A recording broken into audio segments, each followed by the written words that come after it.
brought to you by V-Guard, a product by Sensodyne and Vimal. We are Zubal. તો આખરે જે વાવાઝોડું છે તેની હાલ શું પરિસ્થિતિ છે, જ્યારે ડિપ્રેશનમાંથી ડીપ ડિપ્રેશનમાં ફેરવાઈ ગયું છે ત્યારે સમજવાનો પ્રયત્ન કરીએ તો આ વાવાઝોડું છે જે આજે વહેલી સવારે ડીપ ડિપ્રેશનમાં ફેરવાઈ ગયું છે. આ તમે જોઈ શકો છો કે અહીંયા ડીપ ડિપ્રેશનમાં ફેરવાઈ ગયું છે અને તે બાદ હવે આ વાવાઝોડું જે આજે મોડી રાત્રે સાયક્લોનમાં પરિવર્તિત થશે.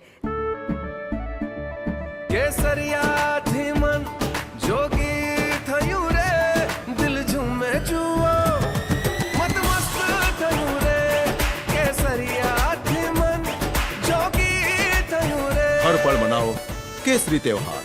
વિમલ, બોલો જુબાન કેસરી. જ્યારે પણ વાવાઝોડું સાયક્લોનમાં પરિવર્તિત થાય છે અને તે બાદ આગળ જ્યારે વધે છે ત્યારે એ સિવિયર સાયક્લોનનું રૂપ ધારણ કરશે. જ્યારે આ વાવાઝોડું સિવિયર સાયક્લોનનું રૂપ ધારણ કરશે ત્યારે 130 કિલોમીટરની ઝડપથી તે આગળ વધશે.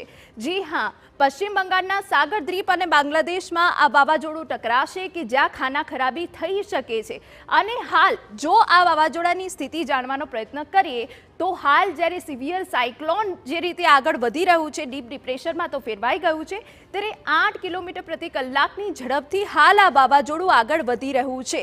એટલે કે આવતીકાલે અથવા મોડી રાત સુધી આવતીકાલ સુધીમાં હવે આ વાવાઝોડું સિવિયર સાયક્લોનનું રૂપ ધારણ કરશે.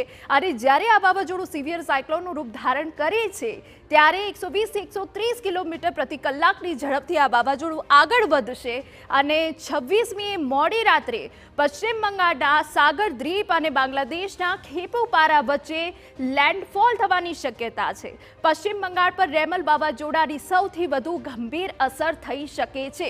તો હાલ તો 8 કિલોમીટર પ્રતિ કલાકની ઝડપથી આ વાવાઝોડું આગળ વધી રહ્યું છે અને જેને લઈને હવે તંત્ર પણ સતર્ક બન્યું છે. ત્યારે હવે અન્ય સમાચાર ઉપર નજર કરીએ તો હજુ 2 દિવસ Brought to you by V-Guard, a product by Sensodyne